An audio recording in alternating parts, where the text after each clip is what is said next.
on, everybody? Welcome back to another episode of Rear Naked Locks. I'm Chato, that's Henry. We're going to give you guys a quick breakdown on this upcoming UFC fight card Saturday in Abu Dhabi, headlined by Aspinall versus Gane. Should be a good card. Early start time for us over here in the West Coast, 7 a.m. Prelims, I believe, and then the main card starts at 11. So catch me with the cold brew and breakfast burrito. The card is stacked. 100%. The prelims are stacked. The main card is stacked. Title fight should be really good. Looking forward to it. Last week we had some good fights, mixed in with some sketchy judging, sketchy referee decisions, but hopefully it's not the case. Abu Dhabi, I mean, it probably will be the case because Abu Dhabi. Just sprinkle in Ikram 3027, Umar 3027, Azamat 3027. It's all pre-written. It's all pre-written before the outcomes even start. But not serious. I'm excited to get into a fight. So some good matchups, tough fights to call. But I mean, we'll see how we do. Yeah, definitely. Like, let's go ahead and start off with the first fight of the night. We got Amorim versus Inoue. Yeah, they're both on paper. They're both submission specialists. I mean, Inoue has 9 subs. Amorim has like won her. I think she won like her last like 3 or 4 matches by sub. Like her only loss in the UFC is against Sampage, and in my opinion, like that's not a bad loss. It's not a bad loss. As you know, like Sampage is an absolute dog. So like I'll give her that one. And then like I was watching that fight back. Like she did have Sampage like in a couple of dangerous positions. And I think skill for skill versus Inoue, whatever is like Inke. I think like Amorim is a better grappler, better MMA grappler. This fight definitely gonna hit the floor. If it doesn't, I kind of have a feeling that this might be one of those like 2 grapplers pretending to strike. But I'm hoping like Amorim's gonna go ahead and take her down and sub her. So I'll have Amorim inside the distance. She's a big favorite, but I feel like the odds got it right. Yeah, I feel like she's too physical for Inoue. Inoue, she got out grappled by Amanda Lemos. Just got out physical. She hasn't fought since 2023. Like it's a tough fight to come back to. You know, Amorim, she's peaking. She's looked really good as of late. Her takedowns are good. Her top game is good. I just think she's gonna be too strong for Inoue, and I expect her to either blanket her and win a dominant 30-27 decision, or eventually find submission. But I think Amorim's a lock here. Yep, I agree. Let's go, Amorim. Stay tuned. 100%. All right. Now, second fight, we got Azat Maksum versus Mitch Raposo. I just want to say, I really like Mitch Raposo. I think he's a good fighter, but the UFC matched him up with some killers, and this is no different. Raposo, he's good. He's got good boxing. He's got good wrestling. He's got pretty good volume. But everything that he does, Maksum does 10 times better. Maksum has decent power in his hands. He's got good volume. He got good kicks. He got tons of wrestling. His submission game is pretty underrated. I just expect Maksum to be better everywhere here. Raposo, maybe he can land a Hail Mary KO, but I just don't see it. I think he's going to lose his fight and unfortunately get cut. Give me Maksum by dominant decision. Yeah, I agree. I'm going to steal Henry's method to victory here, and I have Maksum by decision. Basically, my thought process is like if you guys look back at that Maksum versus Tagir fight, like, dude, Maksum's defense and offense on grappling was pretty nasty. Like, Tagir had a hard time taking him down. Like, I don't even remember if he did take him down, but I do remember Maksum got Tagir down, which kind of surprised me at the moment. I think it was like during the Hill versus Roundtree card, but yeah, like I think like he just outmatches Raposo in every aspect. I think Maksum is the bigger fighter, so like I think just like there's just a bunch of bad bad red flags in this fight. But like I'm a huge fan of like Raposo because his striking is solid. Like he mixes it up. Like he's definitely gonna be like a low tier fighter, but he is a dog. But yeah, 3 bad matchups. This is just another matchup. Give me Maksum by decision, 30-27, just by straight up octagon control and ground control. Yeah, it's unfortunate for Raposo, but this is the big dogs here. You know, you got to keep up or you get drowned, and unfortunately, it's getting drowned. And speaking of getting drowned, we got Chris Barnett versus Hamdi Abdelwahab. I just want to say I think Hamdi's horrendous. I bet on him one time for lows, and he won. It's like this guy. And after that fight, he tested positive for all the steroids in the world. But fortunately for him, he's fighting Chris Barnett. Chris Barnett, I mean, he in the last fight he got injured in the freaking warm up and the walkout. Like, it's just hard to say how healthy he is, man. I mean, he's 5'9", 265. Like, dude's severely out of shape. He's severely out of shape. But honestly, I'm a fan of Barnett though. It's like he comes when he's on, he comes to fight, whether win or lose. He throws heavy bombs. He throws spinning shit. I'm gonna assume he's healthy, and Abdelwahab doesn't shoot for any takedowns like he did it against Muhammad Usman for some reason. If it stays on the feet, I think Barnett has a decent chance. And for that reason, give me Barnett. Give me Barnett by KO. But I'm not gonna bet on this fight. These guys are both trash.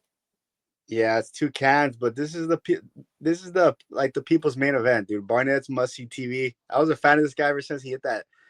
Dude, he's like he said, he's 5'9", like 280. He probably walks out in the UFC 300 pounds. He's over there throwing vicious spinning wheel kicks, and like that's all you need to see. But man, he left me with a bad taste in my mouth because I had Barnett in a parlay, and he decided to hit like a high knee right before the fight started, teared absolutely every ligament in his knee. This guy's IQ is low, and I expect his IQ to be low in this fight. Hamdi is garbage, but I'm just gonna trust the wrestler here. Barnett's like not a killer. His gas tank is horrendous. So is Hamdi, but I feel like we're in enemy territory here. So like I have Hamdi by decision. Yeah, I want to drop one more nugget. I was browsing Twitch the other day and I saw Chris Barnett streaming Marvel Rivals. It's like I don't know if this guy's training or not, but I hope he is just for the lows. I want to see Hamdi pissing shit, but we'll see. But yeah, Hamdi's probably the pit. Hamdi's probably the side, but who cares? All right, guys, this fight right here is an absolute banger. This is one of my favorite cards, like favorite fights in the prelims. Both these fighters are dynamic, young, hungry. Like if you guys aren't familiar with Nathaniel Wood, go watch some of his his tape. Dude has crispy hands. This guy actually throws combinations. Like instead of a right hand spammer, he mixes it up. Good MMA fighter. Delgado's must see TV too. He's a prodigy for Dan Henderson. Man, I was going back and forth on this one. The odds are like pretty much even. They have Wood as a slight favorite, I believe.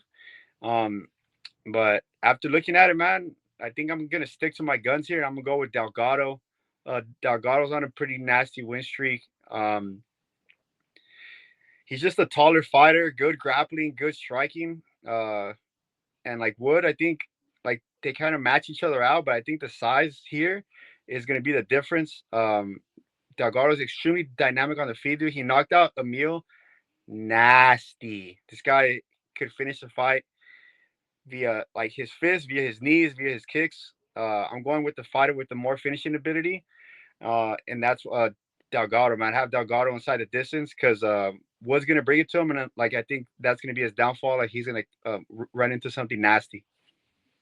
Yeah, 100%. I mean, I just want to emphasize I'm a little biased because Delgado was one of the first plays I hit when I took over the Rhino Rush. You know, I called that Emil KO to the T. But I think both fighters are super good. Nathaniel Wood wins over Morgan Charrier, Andre Feely.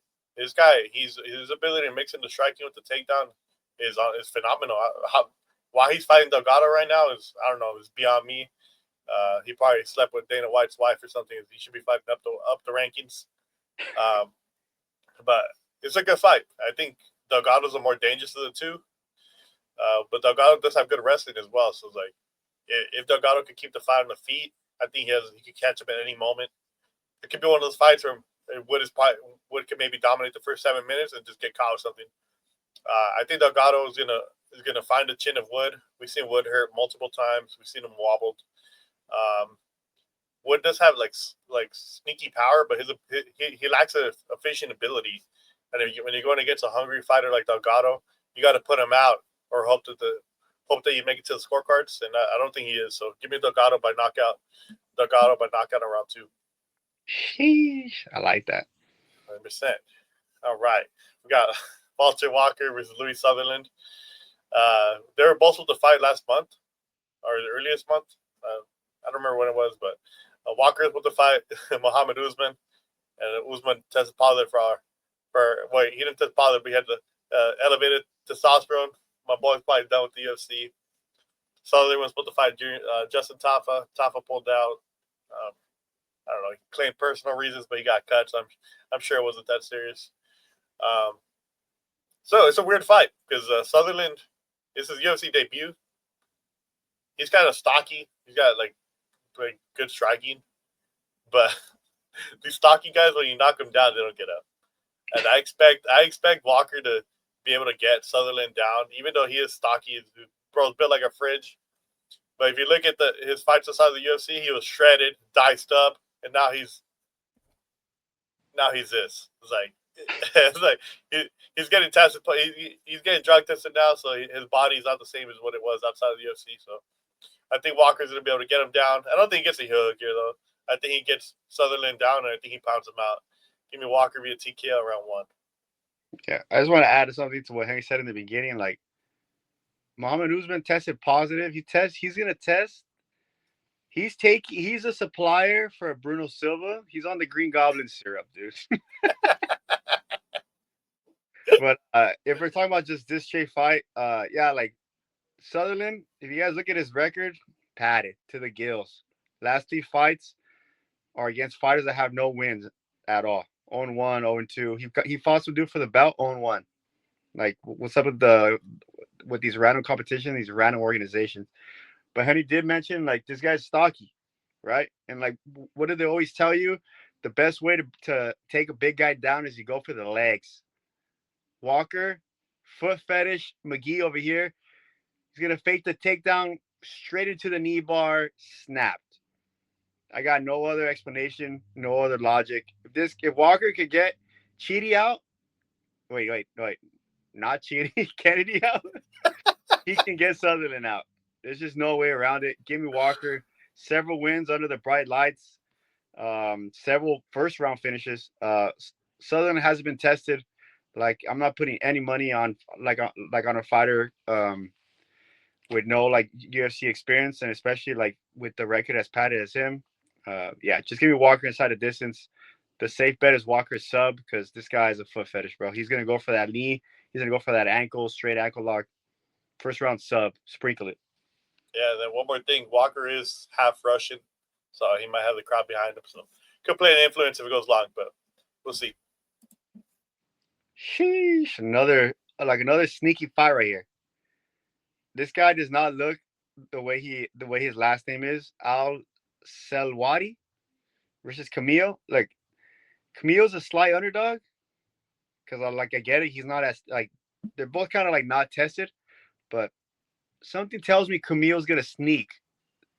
It's like Camilo was in the top 3 for the dog of the week, and he was a potential dog of the week for a specific reason. This guy has a nasty chin. His cardio for a Brazilian is decent. Nasty grappling, nasty striking. I just think he clears Al-Selwady in all 3 categories: striking, grappling, and endurance. So Camilo at plus money, definitely something to look forward to. Definitely something that I suggest you guys maybe do. If you guys don't feel our dog of the week, because I'm telling you right now, something just tells me Camilo's gonna have a nasty outing in this fight. Yeah, Al-Selwady. I mean, it's kind of striker versus wrestler. Al-Selwady's more of the wrestler here in this fight, but he just got knocked out cold by Loik Radzhabov in his last fight. Loik's not a one-hitter quitter, and he put him down. Camilo, he lost to Gabe Green. He got exhausted going for a triangle choke, and yeah, I mean that was his UFC debut. We've seen a lot of UFC debuts this year, and these fighters are losing more often than not. And typically in their second fight, they look a lot better. I think he's going to come in better prepared, better composed. I think he's going to snipe Al-Selwady, and I expect him to win by knockout. He's got way better hands. Like Chato said, he's got a good chin. I just think he's going to snipe Al-Selwady. Unless Al-Selwady can take him down nonstop for 15 minutes, there's no other way I could see Al-Selwady winning. If at any point Camilo gets back up or he's able to keep the fight on the feet, I expect him to find a knockout early. So give me Camilo. We went with somebody else for our dog of the week just because they're a little bit more. They got a little bit more proven. They got slightly better skills, So, but Camilo, he's definitely a close second, close third, but Camilo by knockout. Yeah, this fight is crazy, man. We got Mateus Rebecki versus Ludovic Klein. Rebecki, he got his last time against Chris Duncan, but we know Chris Duncan now. Chris Duncan's a dog. Chris Duncan could take a beating. Rebecki hit him with some bombs, and he just ate him for breakfast. And then we got Ludovic Klein, who fought Mateus Gamrot in his last fight. If I'm not mistaken, the odds are super close between him and Gamrot. A lot of people picked Klein as underdog. I mean, it made sense. This dude is explosive. I think we did. Yeah, man. Yeah, I don't know if we had him for official pick, but I think we did pick him to win. But yeah, he's explosive. He's got good kicks. This comes down to if Rebecki's healed up or not, because he took a vicious beating versus Chris Duncan. That was like we started the channel during. Well, I'll say that was one of the first events that we covered. We haven't been running the channel that long, It's like I remember Rebecki being my lock, and he got destroyed. And before that, he fought Orabali, and they went to war.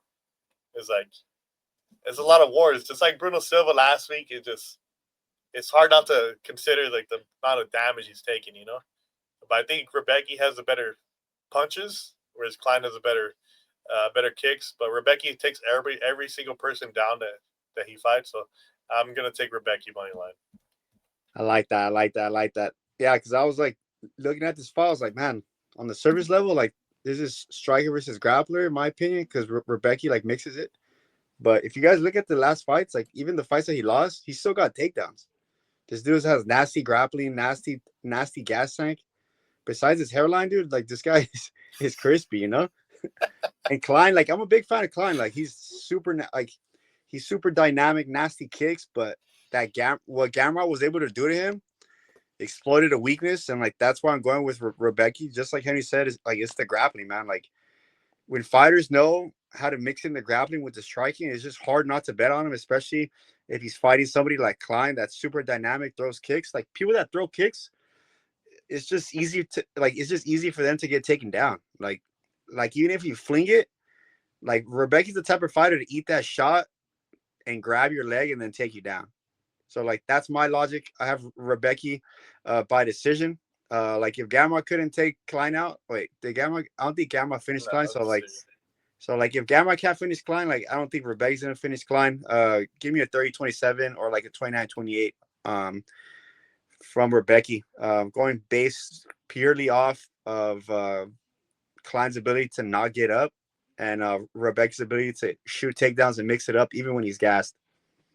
Yeah, that's a good point, man. This dude dogs it out. So we'll see how it plays out. Here's this another banger. I'm like that picture I chose of Park? I'll tell you right now, Park's the type of fighter that like if you don't know him, you're picking a fight with this guy at the bar. And then he DDTs you on the desk or something. This guy, I'm a big fan of the Iron Turtle, man. Like many times I picked him to win and like he's came through. Dude is a definition of he's the definition of durable, bro. Like he'll rope-a-dope somebody like into a victory, but I just think we're in enemy territory and Park sometimes has like the nastiest visuals I've ever seen. Like even when he's winning, like he's kind of sloppy, or like when he's getting his like ass handed to him, super sloppy. And like Aliskerov, besides his last fight, he has pretty good cardio. I think the power advantage goes to Aliskerov. And the grappling probably could go either way, but I'm leaning more towards Aliskerov on the grappling. So I'm picking Aliskerov in here, like enemy territory, more power. And for some reason, man, I just think Park gets bad visuals when he hurts. And like if you're in enemy territory, the judges are going to lean towards the hometown favorite. Just like Henry said, like in the beginning of this episode, like these 30-27 scorecards are pre-written, man. Like it's either 30-27 or like Aliskerov vicious KO in round 1, bro. Yeah, I just don't think Park has the ability to keep Aliskerov off him. Like, you gotta put Aliskerov down before he gets you. Basically, I mean, this guy goes for the kill every time in round 1, whether it's a submission or knockout. This guy's he's gonna get in your face. He's gonna throw bombs. He's gonna throw hooks. We've seen how Park, struggled with that against RoboCop. They went toe to toe, and the RoboCop put him down. So it's like, I think Aliskerov hits a little harder than Gregor Rodriguez. I think his ability to mix it up is going to give him the advantages. I like Park, but unfortunately for him, he's going to lose his fight. I think he gets knocked out. Give me Aliskerov by knockout, probably in round 1. I think late round 1, maybe early round 2, but I think the damage is going to be too much from the Aliskerov side. And he's in his home. He's got the home crowd behind him. They probably let him sauce up. So fuck it. We got to take the Russians while we can. Aliskerov by knockout.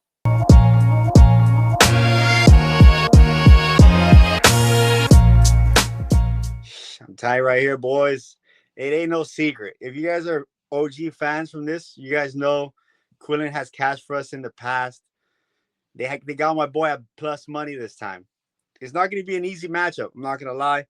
His opponent is on a kill streak, but so is Quinlan. Dude, if you guys watch his last fight against like Ashmed, dude, Quinlan was gassed, but he was still thugging it out, mixing up the takedowns, mixing the kicks, the strikes.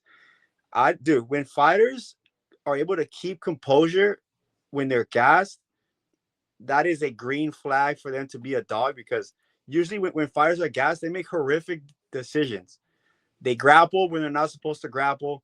They throw spinning stuff when they're not supposed to throw spinning stuff. I liked what I saw, and I think this guy is going to shock the world. He's going to beat Mini Gaslam. They call Gaslam a fridge.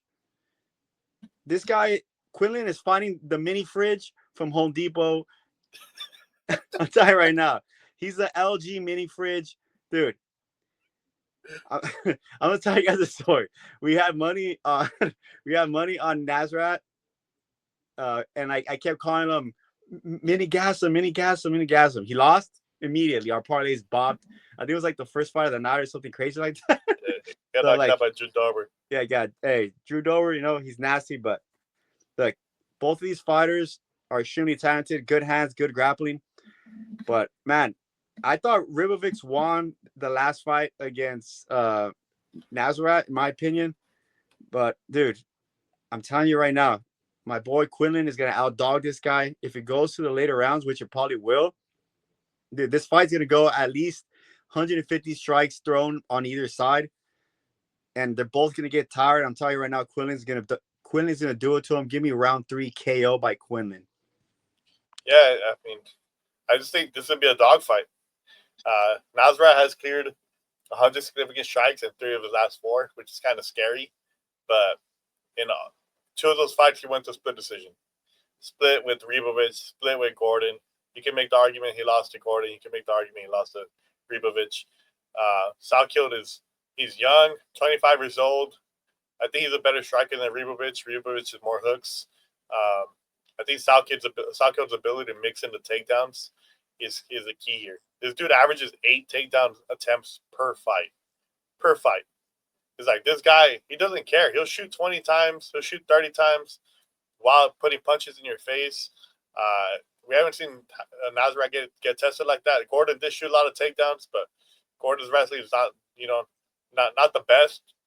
The last person to take Nasrat down beat him, which is Dan Hooker. Getting taken down by Dan Hooker, getting held down by Dan Hooker is it's a bad look. That was 3 years ago, but I think Nasrat's run ends here. I think Salkild's gonna outwork him.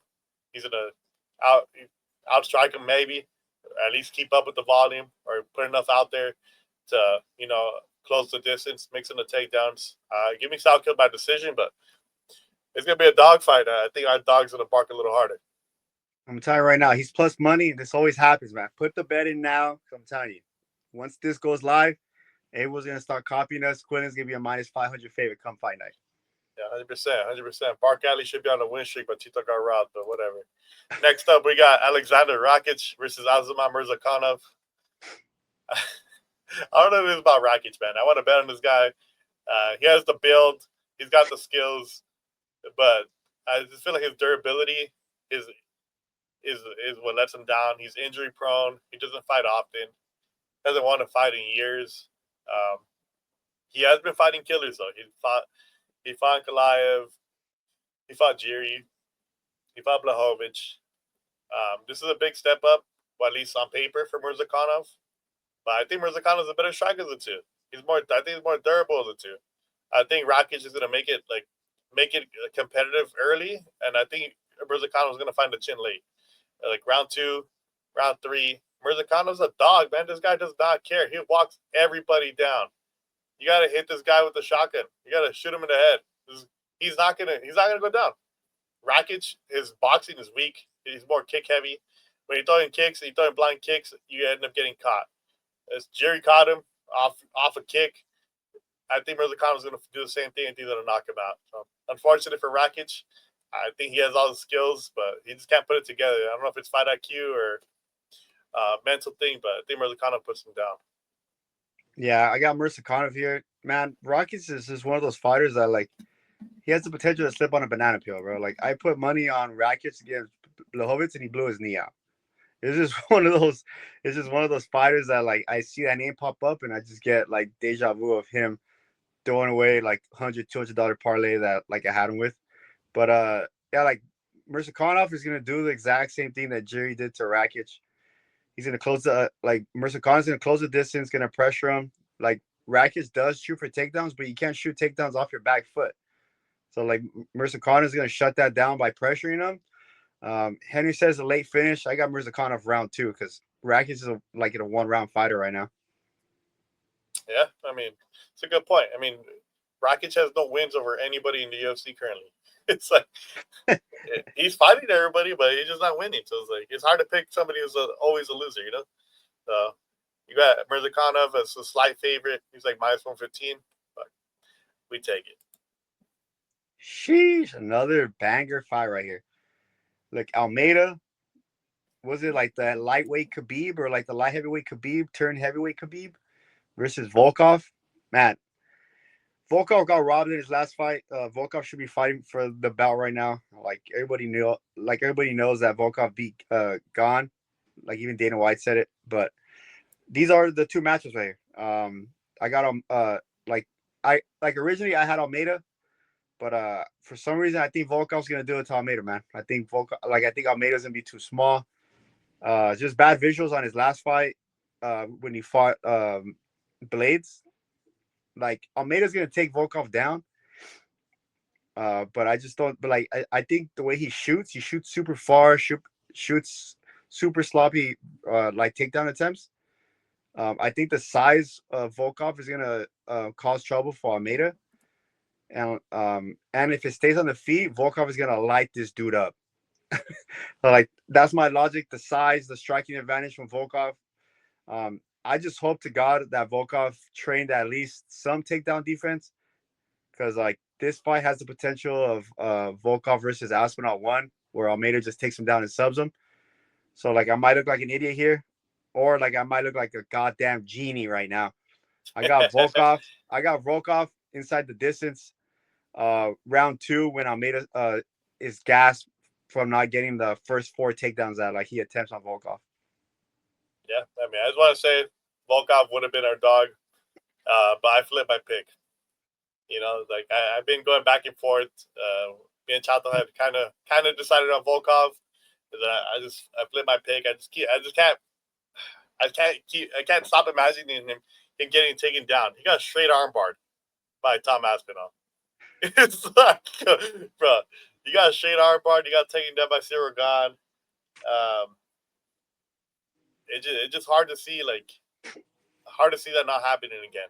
So I think if Almeida gets him down, if he gets him down early, gets him down away from the fence, I think it's over.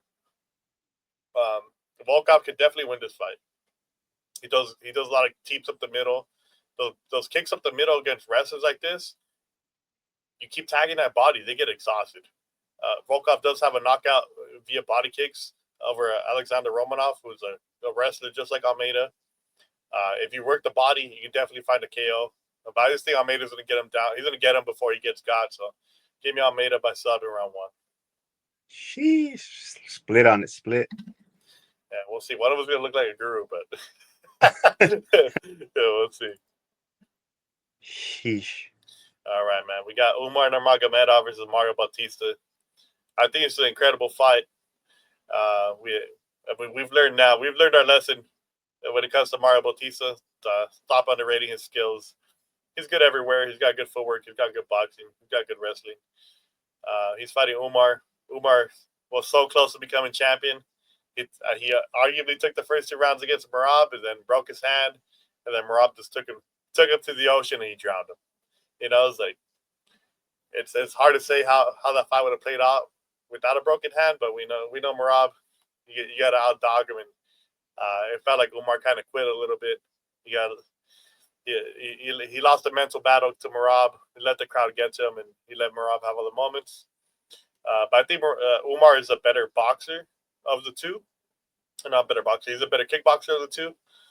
Bautista is like the better hands, but the thing with Bautista is he's not like he doesn't have the best takedown defense. If you go for the takedown, you might get him down. You know, he does scramble up a little bit, but I think Umar is going to do more work than him. Like I think he's going to use the kicks. So I think Umar has more power of the two. We've seen Umar knock people out with one punch. He knocked out Ronnie Barcelos with one punch straight down the middle. We see Bautista get knocked out. We see him get finished. I think Umar's going to use the kicks to keep Bautista at bay, and then when he wants to shoot, I think he will get the takedowns. So give me Umar. I think he dominates him here. Honestly, I think he wins a 30-27 decision. Yeah, another 30-27 decision. But dude is minus 800. So like he's minus 800 on some books, minus 700 on other books. Just absolute no value on him unless like you're trying to get dangerous and you put like the exact round to the minute or method of victory. But yeah, like Henry hit all like the key points. Like you have a boxer versus a kickboxer. They're both grappler, but I think Umar clears Bautista in like all angles. You know, like you can't really like say that like Umar has a bad gas tank because everybody gasses against against Merab. It's just like Merab's a freak show. 10 years from now, he's probably gonna pop hot for like EPO, some Icarus shit. But like I got Umar by decision here. I think just like Henry said, like Umar's gonna use the kicks to keep him at bay, and then when Bautista tries to close the distance, like Umar's gonna change levels on him, take him down. Like I just wish Umar was a little bit more like Khabib, in which he was always seeking he was always seeking the submission on the floor, you know, kind of like Islam does. But yeah, like Umar like isn't really that dangerous on the floor. He's more dangerous on the feet. But Bautista's like defensively sound as of right now, at least for him not to get knocked out. So like I think Umar round 1 is probably his best shot to knock out Bautista. But once he gets to round 2 or 3, I think Umar's gonna take the safer route and start shooting. And then once he starts shooting, he's just gonna like acquire that time on the floor, and then he's gonna get that 30-27 pre-written scorecard. But hey, man, if Bautista again shuts us down, bro, like I might just have to jump the bandwagon and put some money on this dude.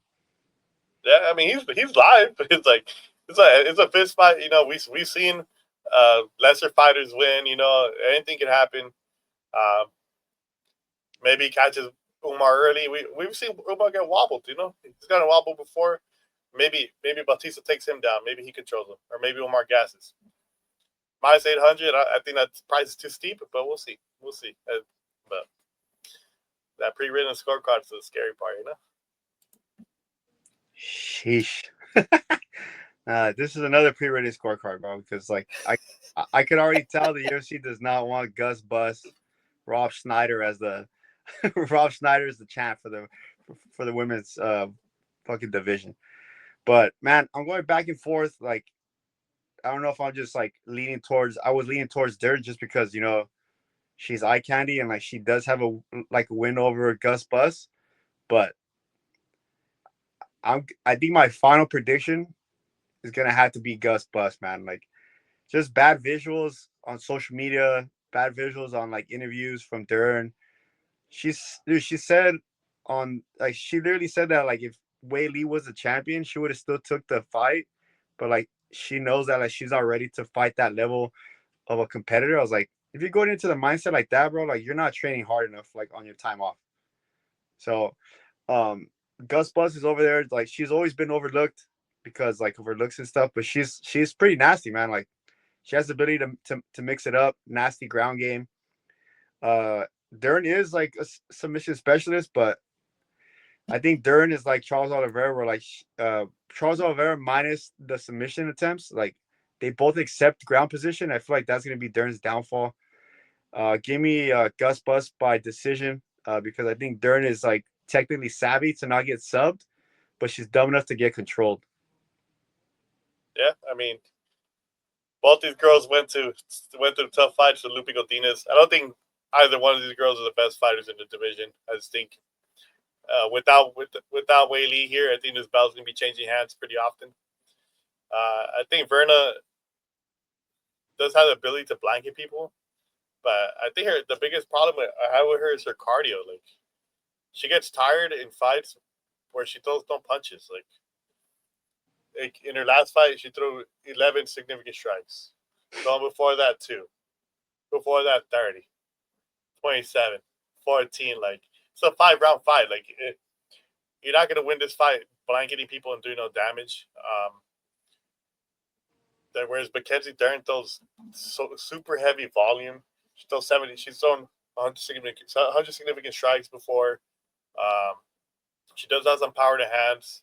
It is scary, though, because Dern is so sloppy where she might just overextend, slip on a banana peel, and give up her back. You know? I don't think Verna's jiu-jitsu is not as elite as Dern. I think they're both elite in the ground. I think Verna's has better control when she's on top. But if it goes to the ground, it could get sketchy. I'm going to go with Mackenzie Dern. Maybe I'm just biased because she looks like Rob Schneider. but I think the volume and pace is gonna get to Jandiroba. Give me Mackenzie Dern via TKO at the end of round 3. I mean, I'm going for Dern, man, but just bad visuals all around. Maybe I'm letting like external factors dictate my pick here, but man, you always got to go with the more less attractive fighter, if you know what I'm saying. So I got Gus Bus via grappling. I mean. Could be. She might just blanket her for 25 minutes, but we'll see. In that main event, we got Tom Aspinall versus Cyril Gane. This fight is pretty straightforward. Gane has zero ability to submit anybody off his back. He has been mixing in the takedowns. He has been grappling a little bit more, but when he gets put on his back, he can't get up. He got controlled on the mat by Alexander Volkov. He got submitted in like a minute by John Jones. Francis Ngannou was out wrestling him.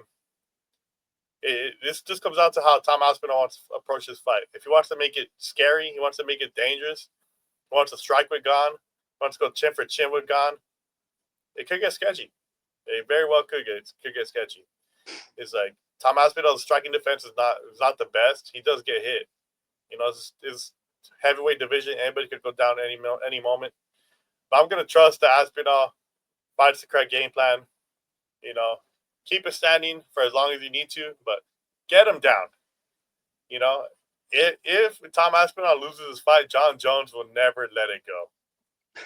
I think all the pressure's on Aspinall, which is a scary thing to have, but I think he's going to power through. I think he's going to get Gane down. I think he finishes him around 2. Give me Tom Aspinall via Kimura. Yeah, I agree. My Henry says like a key point. I feel like all the pressure's on Aspinall, and I feel like because of that, he's not going to go for the knockout, bro. He's going to go for the sub. He's going to take the easiest path to victory. He's going to take a page out of John Jones' book, and like he's not going to put himself in any dangerous positions, including not finding Aspinall. But I think Aspinall is going to clear this pretty easily. Gane's over there talking about like he's training with the like Iranian national team of wrestling, but even if he is, bro, like he just got subbed by John Jones like a little less than like a year and a half ago. Like there's no way you bridge that gap that good. And like Aspinall's been doing this since like he's a little kid. So this is a pretty straightforward matchup, striker versus grappler. Even though Aspinall has hands, I think he's smart enough to take the least passive least. path to resistance, which is going to be the grappling. Like he might just like pressure him, throw some heavy bombs, and then just mix it in. Yeah, like I have Aspinall by sub, Aspinall by any joint lock that like he sees that's available. Yeah, 100%. Hopefully he follows the game plan, but I mean we'll see. We're gonna start getting into our bets. We're gonna have chat the leader off like always with the around the world. So let's get into it.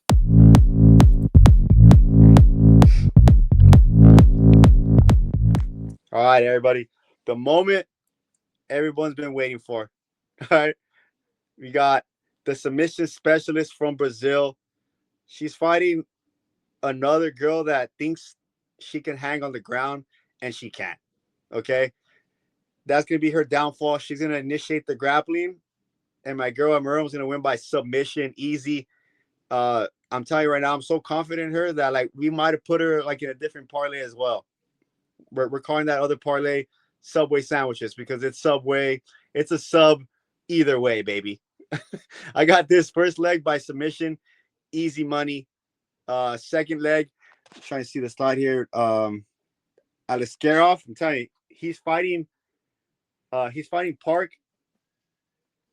I'm a fan of Park, but dude, I can't like be picking fighters just because like I like them outside of the cage. But Aliskerov clears this guy with the power, clears this guy with the cardio. He has a home court advantage. This leg already cashed. Just like Henry said, pre-rated scorecard 30-27. Aliskerov clears Park in every aspect. Unless Aliskerov slips on a banana peel, just like my parlays tend to do. That's 2 out of 2 before we even get to the main card. And the last leg, in my opinion, the easiest leg. They're doing my boy Raposo dirty again, giving him another absolute dog. If you guys don't believe me, watch his fight against Tagir. This guy from Kazakhstan is gonna beat the brakes off him. I got Azat by inside the distance KO. I'm telling you right now, man, it's gonna be a late KO, but I think he drowns Raposo. Raposo's gonna try to mix it up. If Tagir can't take this dude down, bro, Raposo's not gonna be able to take him down. Raposo's gonna gas, look sloppy, and get caught. Give me Azat by round 3 KO or 30-27 decision. All three of these fighters together gives you 121 on the odds. I'm telling you right now, we've been missing a few, but we're gonna start streaking right now. Like the pay-per-views are the fight cards that we do the best in, and this is just one of many. We're 0-5. We're about to be 5 for 5 moving forward. Shit. Yeah, let's go.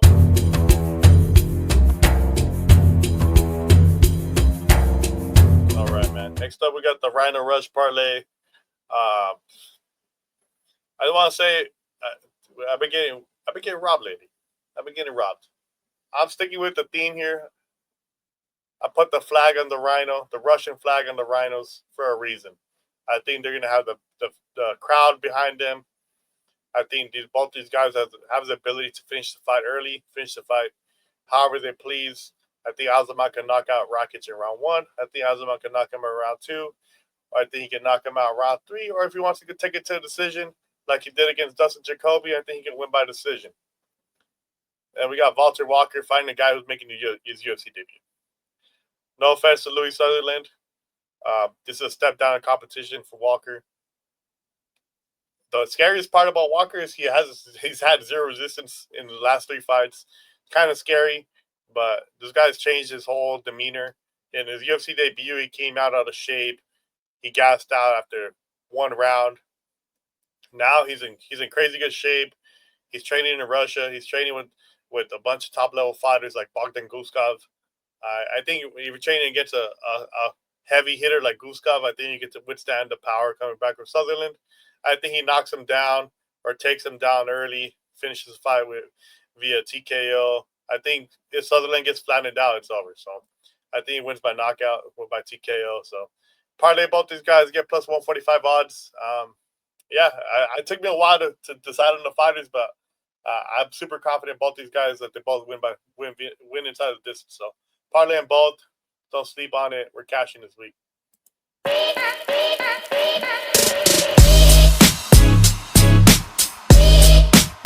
I told you guys this is our most profitable player right here, the play of the week, the lock. I told you guys we're super high on the Brazilian submission artist. This is the Subway sandwich because there's a sub opportunity on both sides, man. My official pick is Amorim. She's on my around the world. She's on my play of the week. I think she clears her opponent easily on the floor and on the feet. The odds makers got it right on that one. This should be a clean sweep on my end. Like, who'd you pick, Henry? It's kind of obvious, but hey, let's do it. Hey, I'm taking Tom Aspinall. The logic is there. He's way better than Cyril Gane. Cyril Gane is a little bit of a fraud. He lost to Ngannou. He should have lost to Volkov. He lost to Jones. He lost to the elite of the elite, and Tom Aspinall is elite. This is Tom Aspinall's fight to lose. If he chooses to fight a bad game plan, that's on him.